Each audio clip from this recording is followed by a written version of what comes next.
The enemy within. The enemy within is one of the most misnamed forces in leadership. People hear the phrase and think insecurity, imposter syndrome, self-doubt. They reduce it to negative self-talk and reach for an affirmation. But the real enemy within is not that simple. The enemy within is not your fear. It is the inherited voice of every person, system, and structure that taught you to question yourself. It is the surveillance you internalize in order to survive. If you are a marginalized leader, you know this voice intimately. It has lived in your head for so long, you may have stopped recognizing it as someone else's. It sounds like, don't beat too much. Make sure they're comfortable. Are you sure you're ready for this? Don't take up too much space. That voice did not start with you. It was given to you by teachers, by relatives, by coworkers, by systems, by every room that needed you small in order to feel large. You absorbed it because you had to. And now it lives inside you, dressed up as your own thinking. The enemy within is not your insecurity. It is the voice of everyone who needed you to doubt yourself, finally living inside your own head. Why it matters? Until you can tell the difference between your voice and the inherited one, every major decision you make is being co-authored by people you would not consciously invite into the room.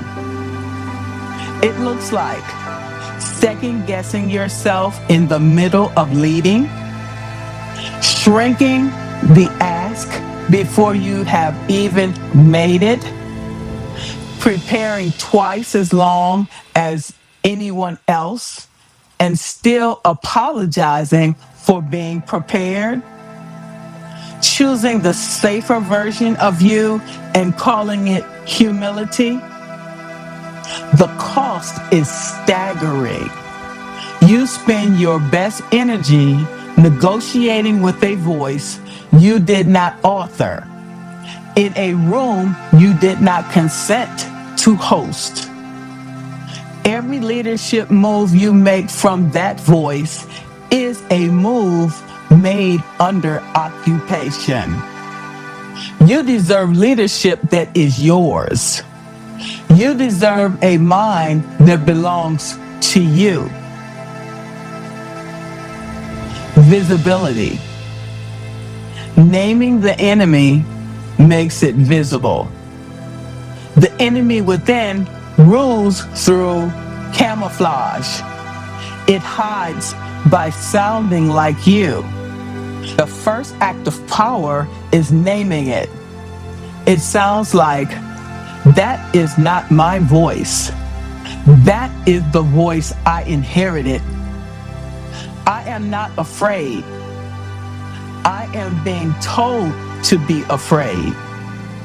This thought belongs to a room I am no longer in. When you name the inherited voice, it loses its disguise. You stop confusing it with truth. You stop letting it run leadership decisions through the back door. What you can see, you can interrogate. What you can name, you can release. Visible self-awareness is not paranoia. It is leadership clarity. It is the difference between leading from your mind and leading from inside someone else's. Liberation. Refusing the voice frees you. Once you can hear the difference between your voice and the inherited one, you are free to stop obeying it. It sounds like, I hear you. I am not taking orders from you anymore. You kept me safe once. You cannot get to keep me small forever. I do not have to argue with you. I just have to stop following you. You do not have to silence the voice. You have to stop letting it lead. Liberation is not the absence of doubt. It is the refusal to confuse doubt with direction. The enemy within only has power as long as you mistake its instructions for your own. That mistake is over. Transformation.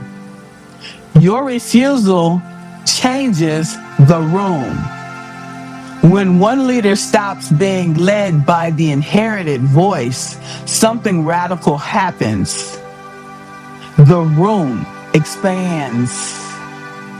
Other leaders realize that voice is in my head too.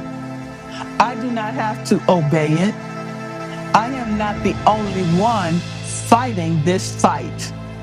The inherited voice is not just a personal occupation, it is a cultural one. It rules entire industries, entire generations, entire families. When you refuse it out loud, you give the people around you permission to refuse theirs. This is how personal refusal becomes systemic change. You do not just free yourself, you make room for everyone else to hear themselves more clearly too. The leadership reality.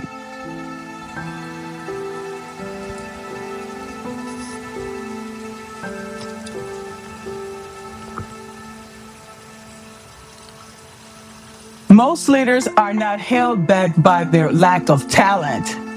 They are held back by the voice that learned to live in their head long before they had a chance to choose what they believed. You were trained to mistake other people's fear of you for your own self-knowledge. Treat the loudest internal voice as the truest. Carry surveillance you never consented to as if it were intuition. That is reality. And it is also why so many capable leaders are still asking permission from voices that never deserved a seat at the table. If that is you, pause. You are not crazy. You are not weak. You are not behind. You have been hosting people in your mind who do not pay rent and do not bring peace. You are allowed to evict them. Closing reflection. Before your next leadership move, sit with these.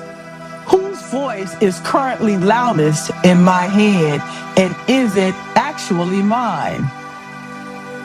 What do I keep hesitating to say that part of me already knows is true?